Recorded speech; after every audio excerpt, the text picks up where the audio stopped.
Just got to make sure the camera's going. Boom, boom. There we are.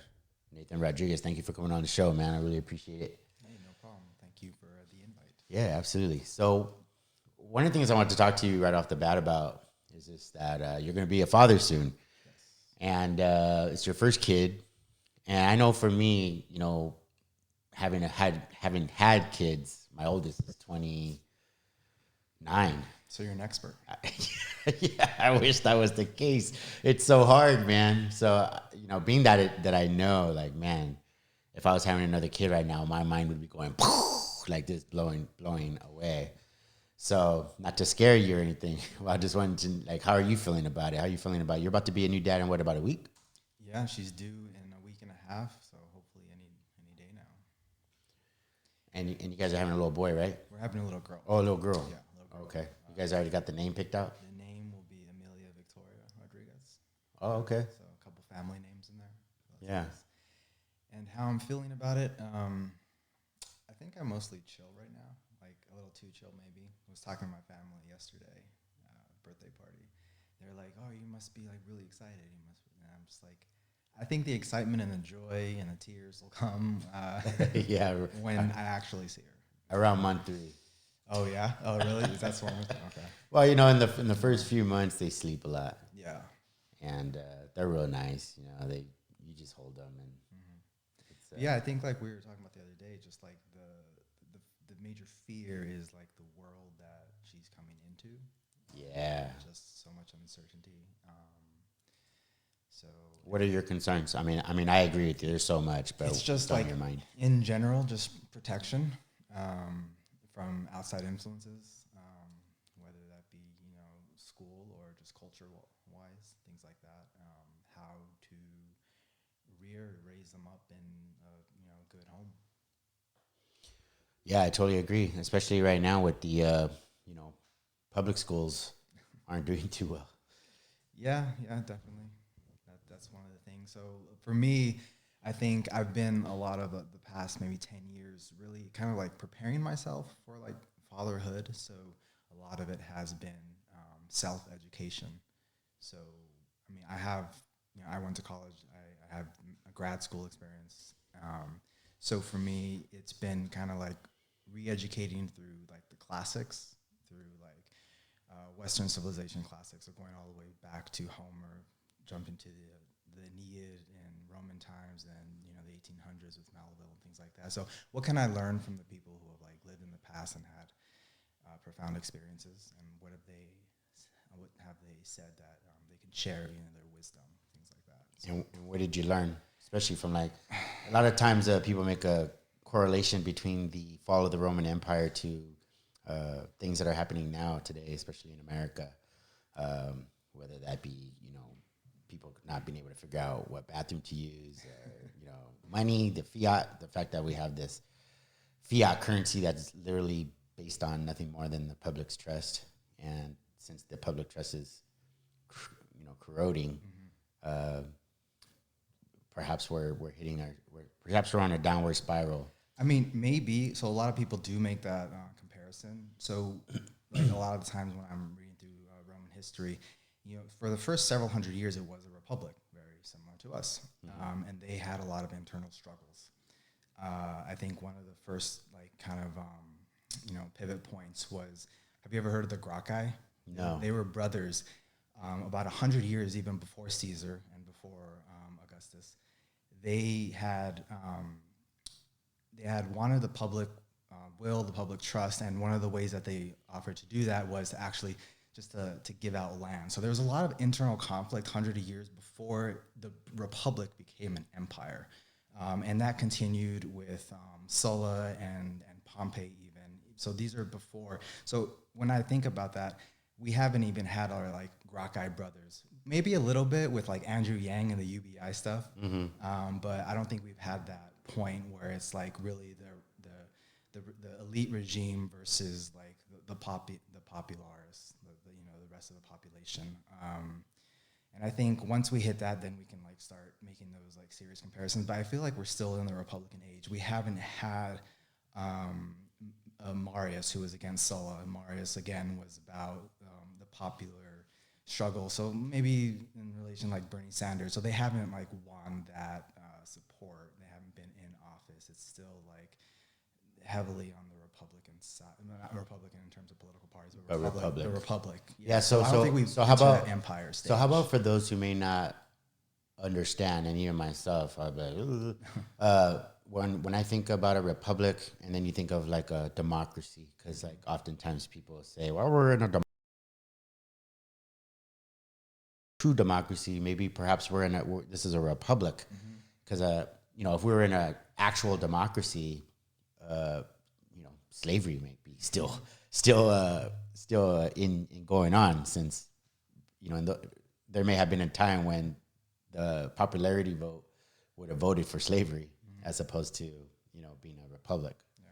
Can you explain the difference between the two? Between a democracy and a republic? Yeah. I mean, generally, like the way the founding fathers kind of set that up and read the Roman Empire is like the democracy is just like absolute 51% of the population vote is like the law, and that's what passes. Whereas a republic is more like we're granting our rights to this particular congressman, and then they're going to determine what laws to pass. But we kind of like still have that small say in. So like a representative democracy. Representative democracy Okay. is more on the side of the republic. Whereas the republic in like the Roman Empire, there was like a set, like the elite rich. There was, the patrician class, and then there was a knight class, and it was really based off how much land you owned, and how many people you owned too. So it was just like your assets essentially. Right. And then your assets dictated how much taxes you paid and your influence in society. So you had to own certain amounts of land in order to be, like a senator. So things like that. Okay. So how do you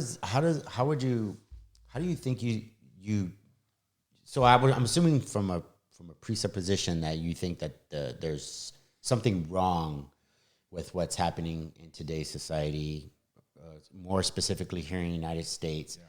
And if I were to guess, a lot of that has to do with the type of men and women that we're producing generationally. That a lot of times people talk about how something like Joe Rogan likes to quote a lot, and people like Patrick David will quote a lot, that, and I'm, pardon me if I mess it up, but they'll say that hard times create strong men create good times create weak men, and so on and so on. And it just comes this vicious cycle, and that we're currently on this cycle of generating weak men. Me personally, I think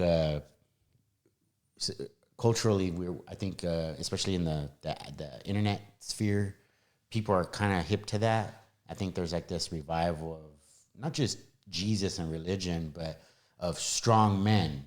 Because when I flip through my feed on my YouTube or Instagram, I see a lot of men out there taking it upon themselves to let people know, hey, there's this problem. People like Jordan Peterson, or that there's this problem, like Andrew Tate. There's this problem of men that I don't know what it was. Maybe they grew up without strong dads to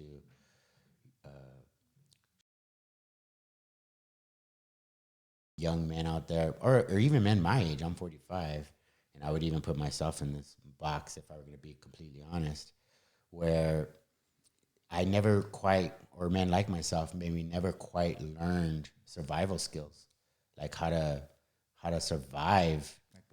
Like Boy Scouts, yeah. And so do you think that in order to curve or to stave off this trajectory that we're going as a society would be to create stronger men and women? And if so, how do we do that? One of the things that like you see a lot in early successful societies is that they're really like focused and they all have the same kind of goals. So like early, I guess, American Republic ages is kind of, they're all basically Christian and they're all like monolithically, they have the same like mindset, right? More anti-British, whether that's like a unifying factor or something like that.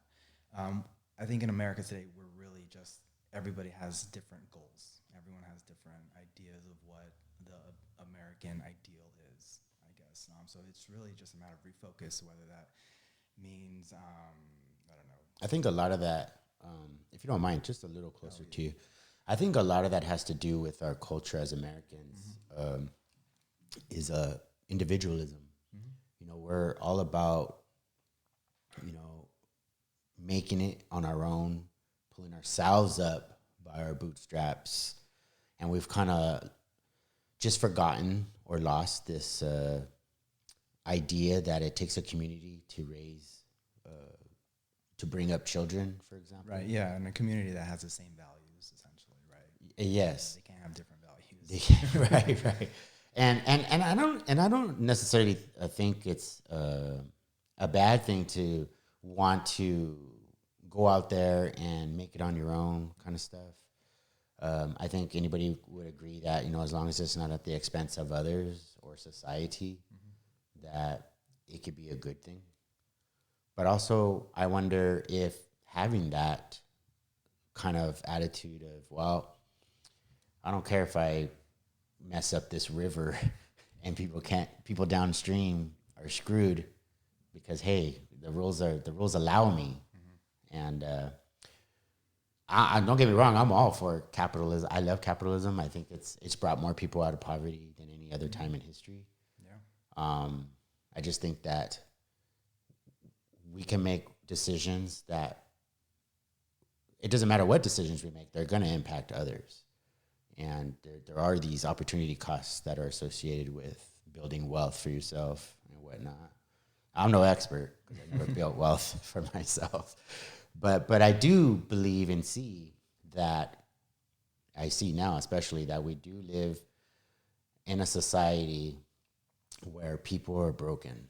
People are lost. People don't know where to go, what to do. And it's part of the reason why I started this show, like to bring on successful people who have made decisions that were not only beneficial for themselves, but seem to be doing it in such a way that aren't harming others. And it's all about creating value for others, right? We're in a market economy. We have to find a job that helps a company make value for others. Like I'm in the video game or entertainment industry. Yeah, so we hadn't explained yet. You're a scientist of sorts. Data scientist. Data scientist. Yeah. And for those who don't know, what exactly is a data scientist?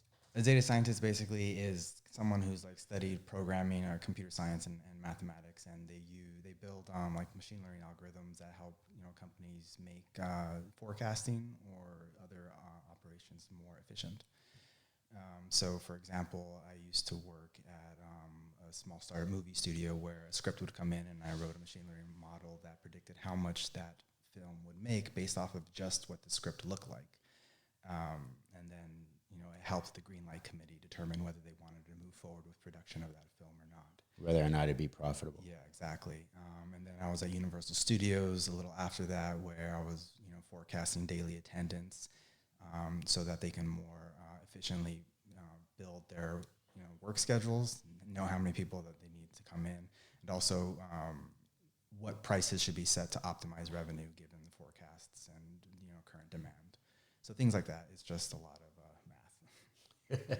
And I was terrible at math. I graduated high school with a 2.0 GPA. I got a D in geometry and failed out of trigonometry. Yeah. Wow. So anybody who wants to get good at math can still do it. Oh, yeah. I love that. It's never too late to, decide you're going to do something. What do you think it was that got you to? It was really the interest. I don't think the high school teachers really gave me the idea of what I can do with math. A lot of people are like, oh, when am I going to use this? It's like, well, I use math every day. I was, and so once I figured it out, and I think for me, the turning point was when I read, have you seen the movie Moneyball? Sure. So I read that book when I was still in the Air Force. Oh, that's right.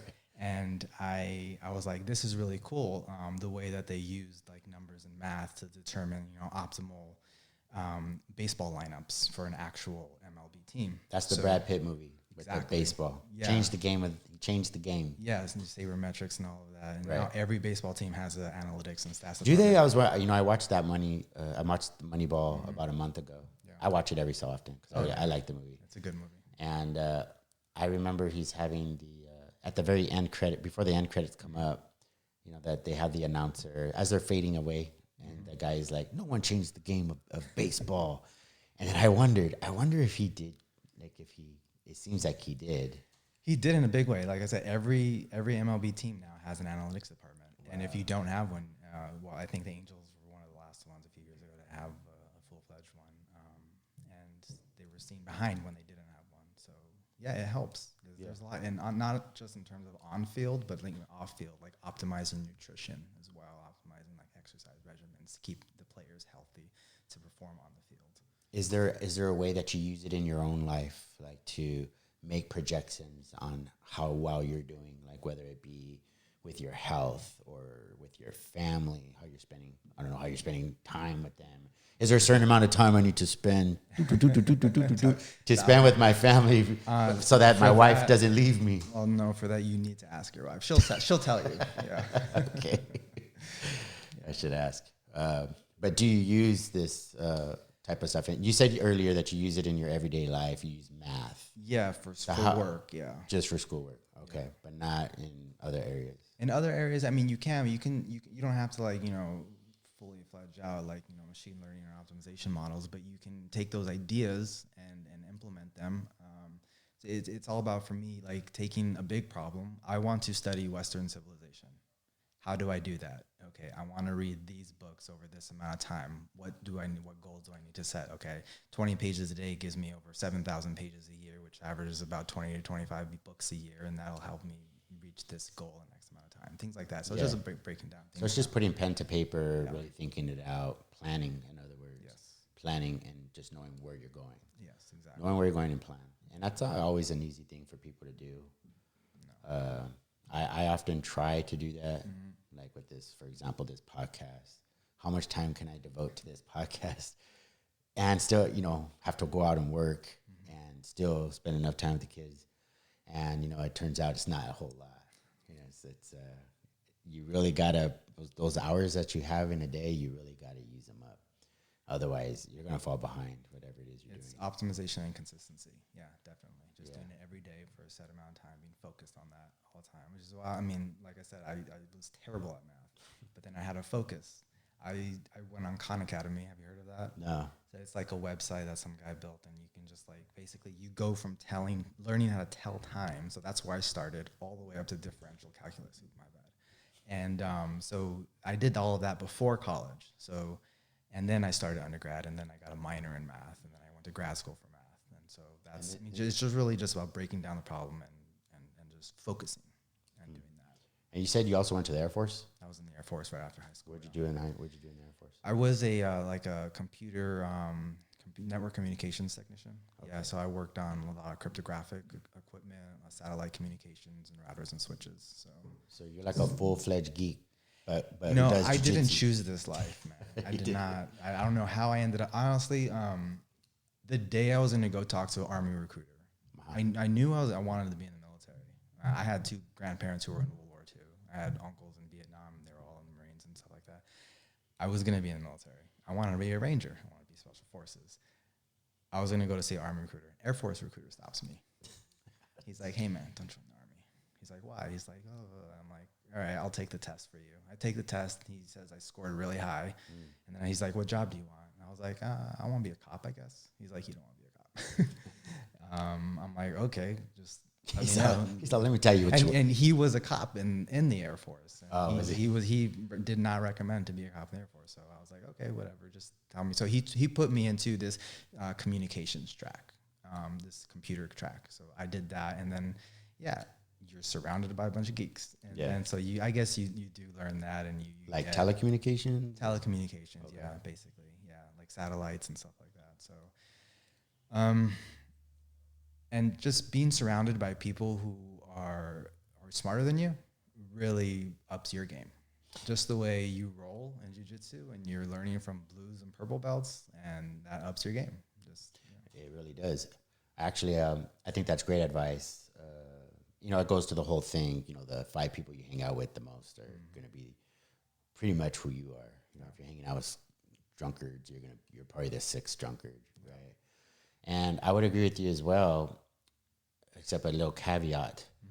I don't know if other practitioners would agree with me, but I often tell whether it be the small amount of students I have at the UFC or just people on the mats that roll at our gym, that you do want to get with the higher belts, because they're gonna, they're gonna improve you. You're gonna see things that you haven't seen before, and you're not gonna be able to stop it, but you're at least gonna be exposed to it. And you're gonna want to roll around with guys who you can just mop the floor with. Yes. Because those are gonna be your practice dummies. Those are gonna be the guys where you just practicing your triangles, especially if you're a new guy. You're practicing your triangles. You're practicing your rear naked choke. You're practicing whatever you can, because they can't stop you. And then you got those guys where you're on the same level or thereabouts, close, where they're gonna give you a real good challenge, and you guys are gonna have, so you kind of need all three spectrums. Definitely. And that's been my experience. And what got you into jiu-jitsu? I wrestled in high school. Oh, did you? Yeah, I wrestled for 4 years in high school. And I wrestled in high school mainly because my dad wrestled in high school, so we wrestled at the same school, Sure High School. But also because I realized that it was the hardest sport there was, and I was preparing myself for the military, so I was like, that's what I have to do. Right. But then, fast forward 15 years, no grappling. I was watching the NCAA champions in wrestling last year, and I was like, man, I missed that.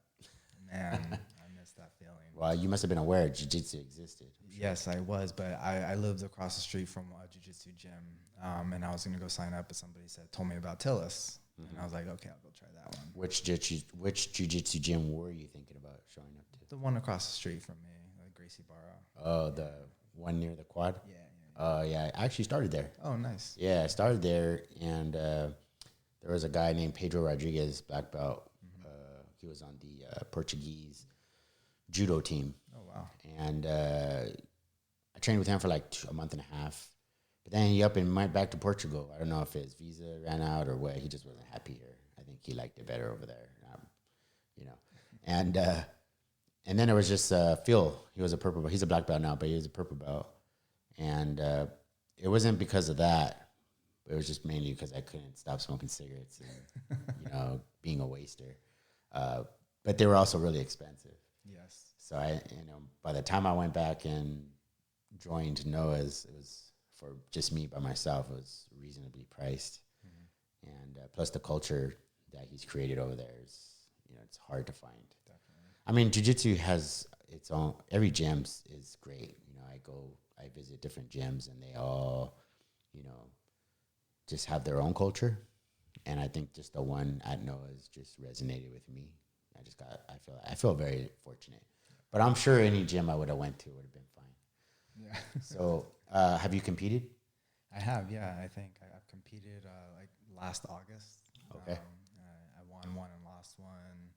Did one about 3 months ago. Took third, and then did 1 month ago. Took first. So that was fun. Yeah, nice. Yeah. That's what it was all about. Just like, all right, I'm gonna do training, and I want to compete because I was watching the NCAA champions. Like, that's what I wanted to do. I wanted to compete. I wanted that feeling, those nerves, that rush, that adrenaline. Right. Yeah, I don't like competing personally. Oh no. No, I hate it. I got a tournament coming up this weekend. I'm supposed to lose 20 pounds by this weekend. I don't think that's gonna. It could happen. I'm pretty sure I could do it. But I have no one in my bracket, so it may be all for nothing.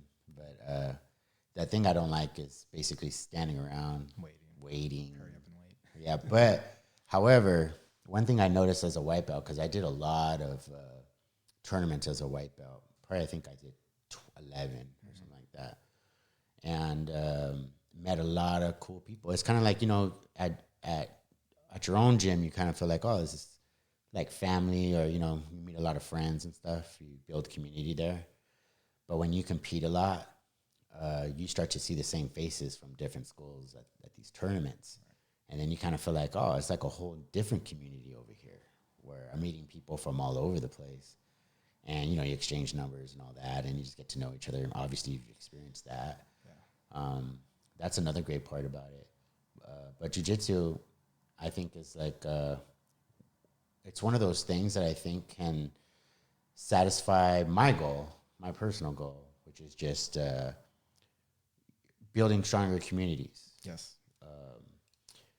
Building stronger men, women, I think there's something about jiu-jitsu where it tends to weed out the riffraff, for a lack of a better way of putting It's tough. that. Yeah, it's tough, and you have to have some level of humility because there's going to be somebody there who's going to mop the floor with you. You know, I do a lot of the mopping, but I get guys, you know, like Purple Belt Sammy, you know, who gives me a good run for my money, manhandles me quite a bit. Some of the other, you know, black belts that show up to our gym. Point is just there's jiu-jitsu is just set up in such a way that allows for you to build character because you have no choice. No, you're gonna get ran out. You're gonna lose, and you're gonna get ran out if you're an ass. Yeah. You know, if you're just not figuring that out. Mm-hmm. So obviously, I'm sure, you know, do you tell your friends about it? Do you tell people about it? Like, hey, man, I'm doing some jiu-jitsu. Do you ever try to get people to come and do jiu-jitsu? I do, yeah. I'm trying to get a couple of, you know, my old wrestling buddies to come over. Oh, is that right? Yeah. Like from high school? Yeah, from high school. And you got friends out here from the Air Force? No friends from the Air Force. Everyone's out on the East Coast generally. Yeah. My brother was in the Air Force. Oh, nice. Yeah. Years ago. He just did straight 4. Yeah. And then came back. He's my older brother. So he's 50 now, I think. Oh, okay. Yeah, I'm 45. Oh, well, he's 48. Mm-hmm. Yeah, I'm giving him too much. But I know a lot of the smart guys go to the Air Force. Yeah, I guess that's part of the narcissistic part of me. It's like, hey, man, you're smart. I was like, okay, I'll do what you say then. If you say I'm smart. Yeah. Oh, because my brother, man, he loves being smart. Yeah. You know, he'll remind you. He reminds you every day. You know, he's like you. He loves reading about Roman Empire, or he reads all the old books. All the classics, yeah, and loves that stuff.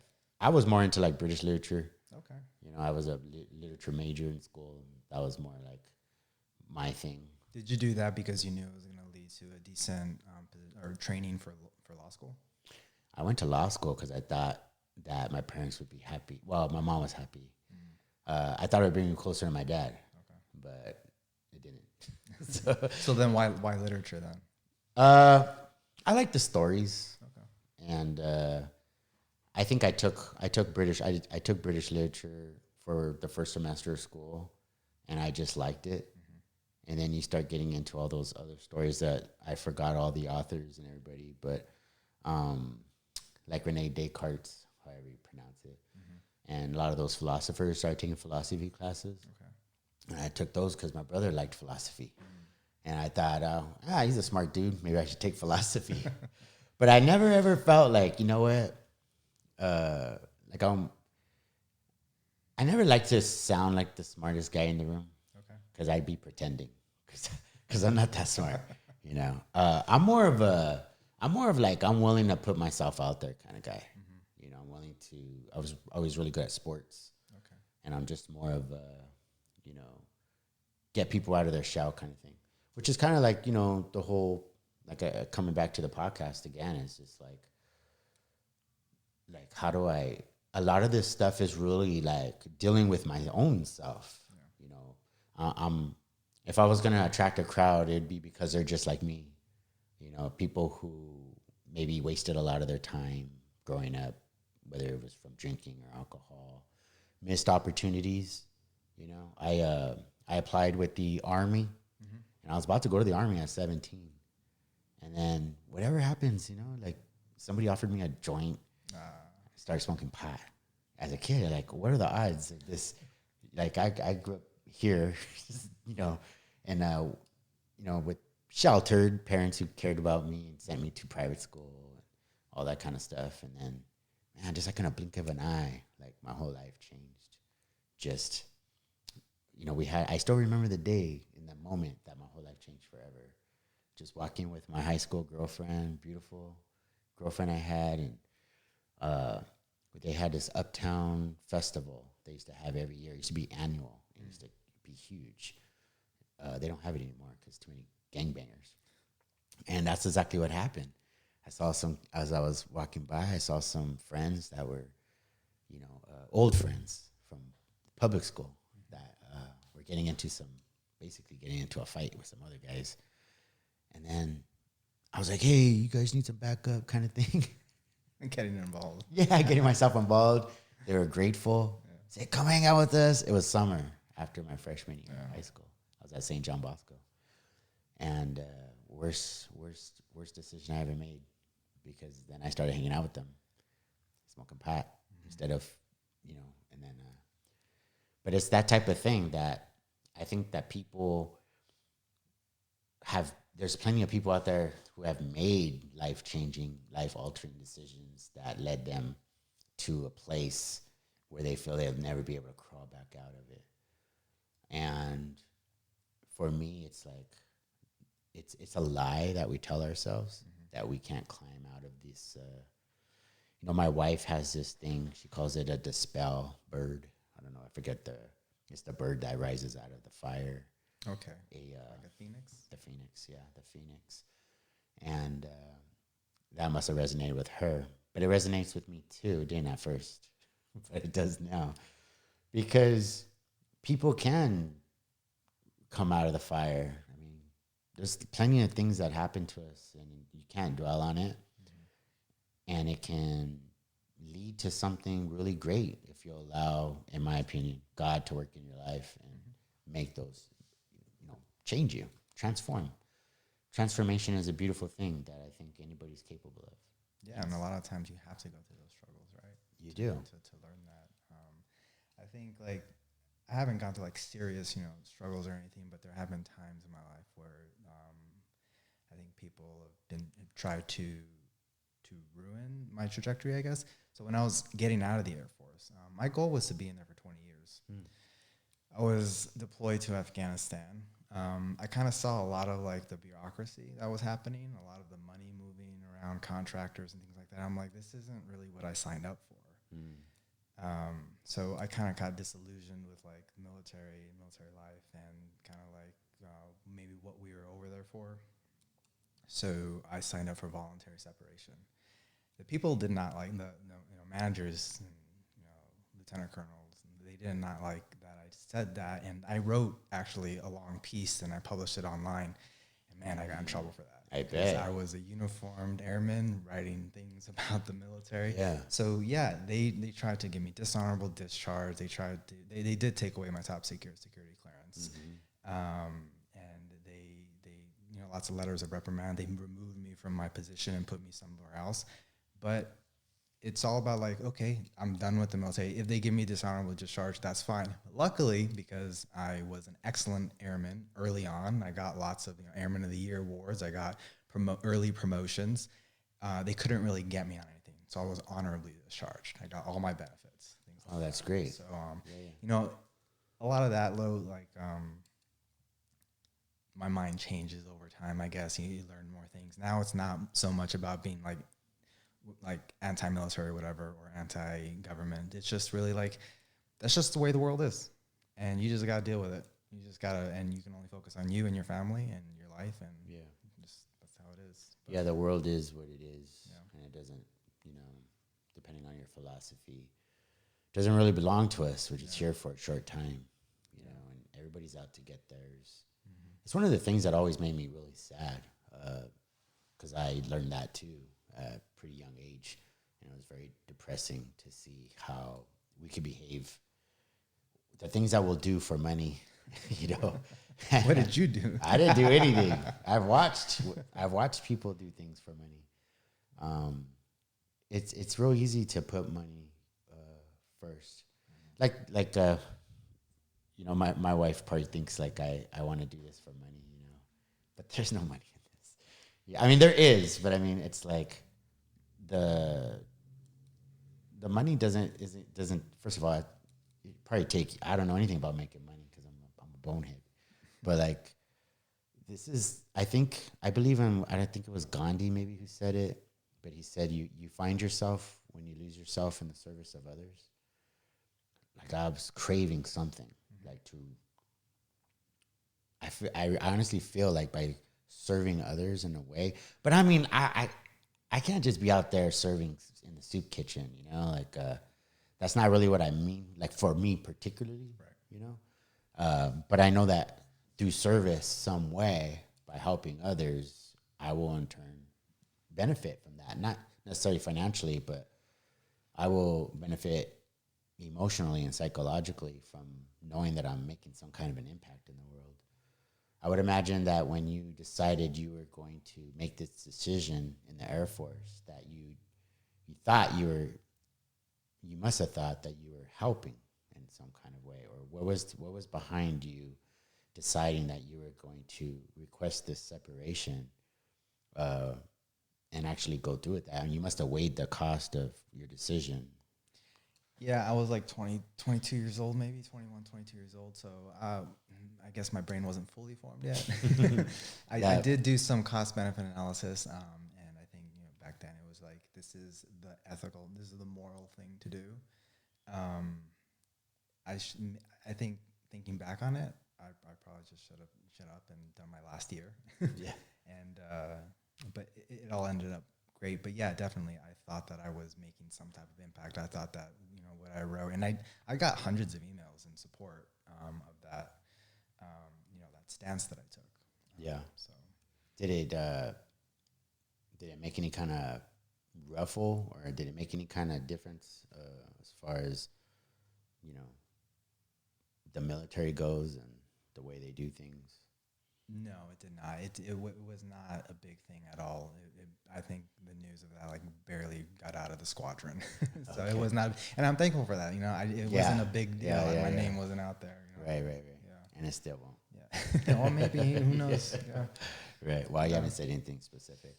No. So what's next for you? I know you're about to have a baby, and you say you're working at Sega, right?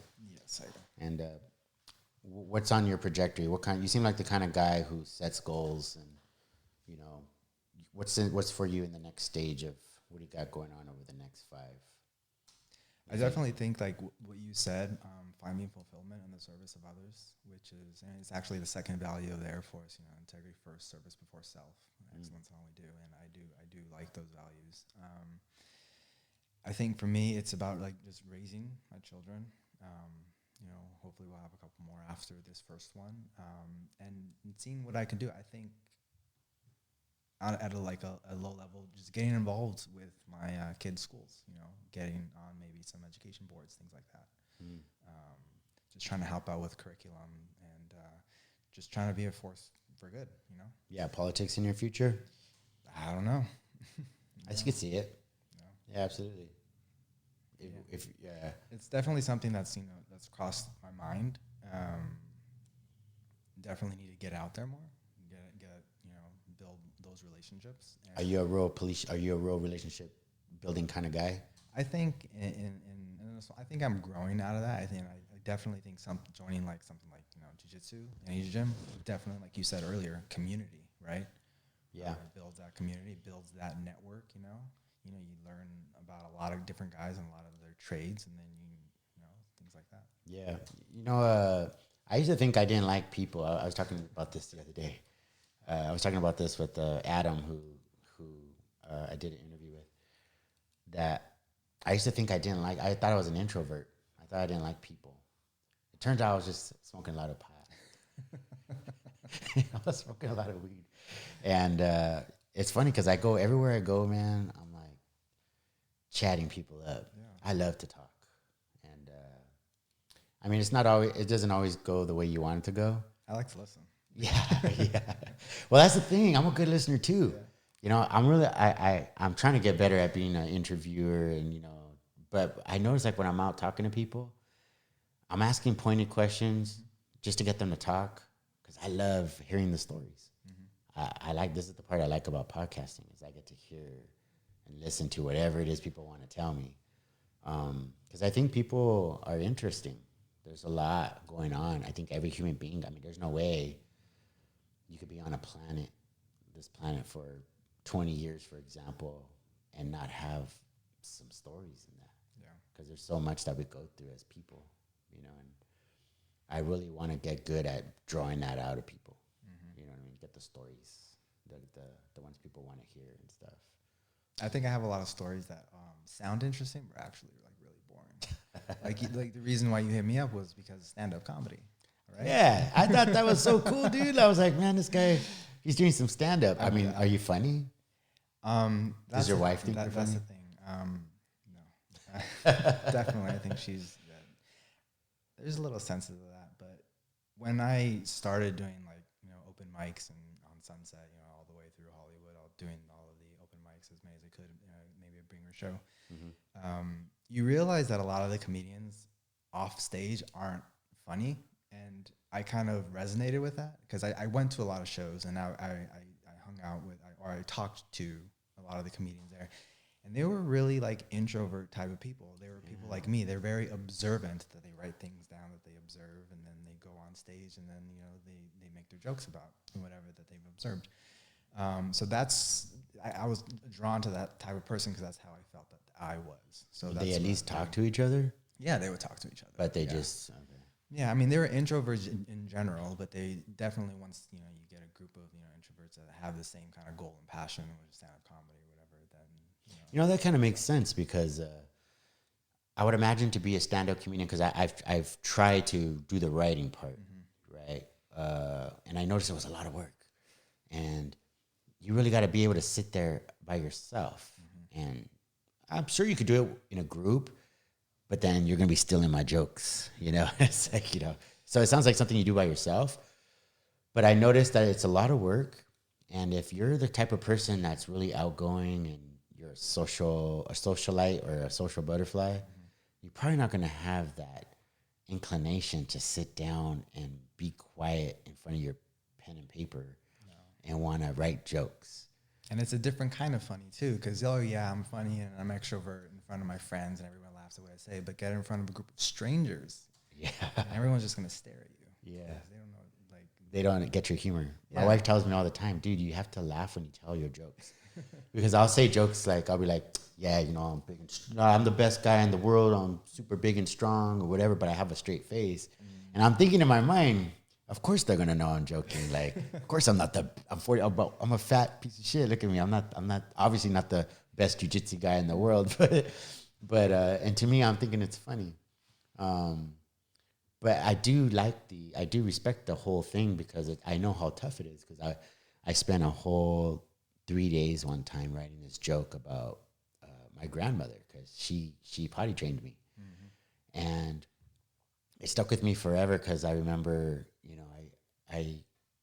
she took me and my female cousin, her name's Kareen, and Kareen may not even have this memory. She's like, what the hell are you talking about? I've never told her about it.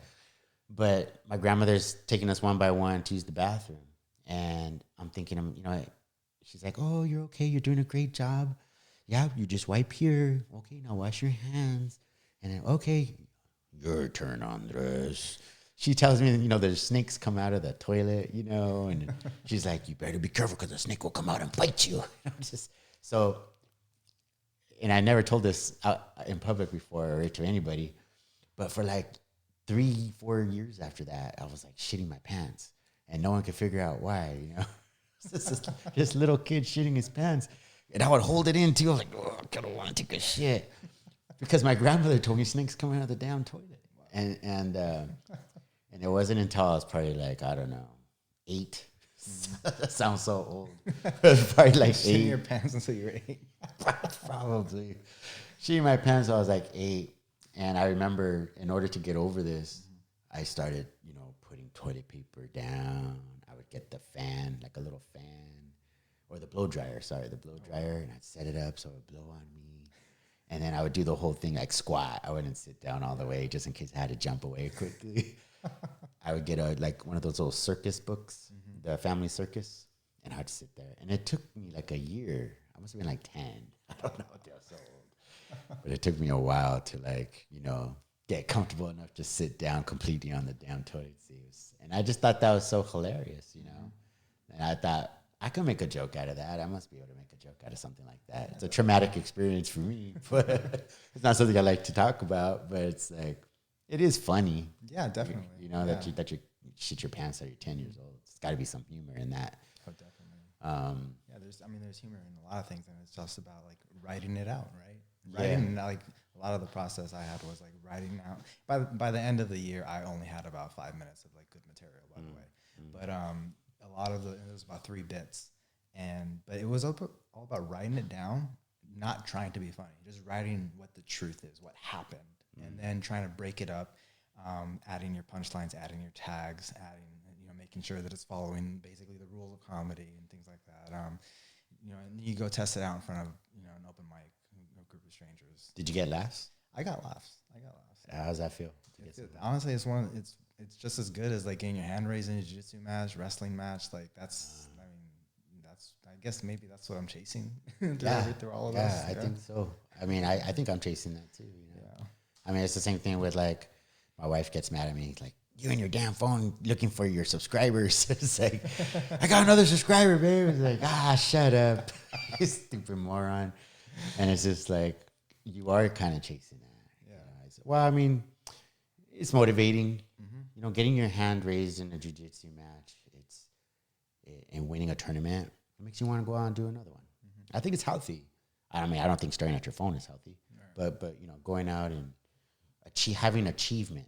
And that's the thing, like these achievements don't just come randomly, right? You've worked for them. You've spent hours writing a joke. You've spent, hours in the gym, either be like for jiu-jitsu or, lifting weights for a powerlifting competition, things like that.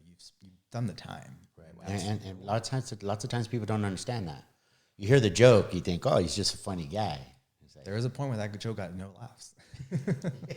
Yeah, exactly. It's like people don't see all the hard work. Yeah. And but I think a lot of people do. People who have done the work. People who have done the work do have that. And you brought up Tony Robbins earlier, did you? I don't think so. Maybe we didn't. But Tony Robbins, I believe that's his name, right? The motivational guy. Yeah. He says something too that I think is really interesting, which essentially that like happiness comes from achievement. Because I had said earlier that the Dalai Lama says that happiness comes, or you find yourself and you lose yourself in the service of others. And I think just as important is that what Tony Robbins said, which is that there's something about accomplishment. There's something about overcoming a challenge and having like this sense of accomplishment of doing something that really brings some momentary fulfillment, even if it's just for short-lived. But I think it's just right now in this moment, I think, but that's kind of empty because it's like it does only last for a short time. You gotta do it again. Yeah, you gotta do it again and again and again. It's not everlasting. It's like a new song. When sometimes I'll listen to a new song and I'll play it ad nauseum until I just don't want to listen to it anymore. But when I'm first hear it, it's like, oh, I love this song. Any such cases. And then it's just over in a heartbeat. And but I wish you all the best, man. I hope that you'll come on in the future. I'd like to hear, how you feel about being a dad. Yeah, definitely. I'm like, don't get me wrong. I'm not over here just like laughing. Like, this guy is starting from zero. He's got 18 plus years starting from zero. Luckily, I think I had a good dad. I had a good example. So that's great, man. That's great. You and your dad still close? Yes. You guys talk every day kind of thing? Yeah. That's cool. Often. Yeah. I have a son in the Navy, and we talk often, and it's one of those things that I'm super proud of, which is my son, and my daughters, of course, but like just that relationship. Mm-hmm. It's like one of the most important things because I've failed with my older kids, and I've had success with my younger kids, and I could tell you that it's over in the blink of an eye. It's like they grow up so fast. Feels like only yesterday my youngest was born, and she's already going to be 10, and you don't get it back. Don't get it back. You seem like the kind of guy that understands that. Yeah. So you have another one. I wish I could, man. I listened to my mom, which I should have never done. Anytime I listen to my mom, I make the biggest mistakes. And I had one of the surgery. Don't do it. Don't do it. It's the worst decision I ever made. Not only do I still experience pain from it, physical pain. Oh, wow. Yeah. But now I can't have another little baby if I want to. So now I got to wait for one of my bonehead kids to have kids so I could be a granddaddy. Yeah. But kids today are like, I am not having no kids. You know, my oldest she's 29. She's barely playing with the idea of having a baby, you know. And it is what it is. Anyhow. Cool. But yeah, thanks for coming, man. Yeah, definitely. I really appreciate it. Thank you. All right.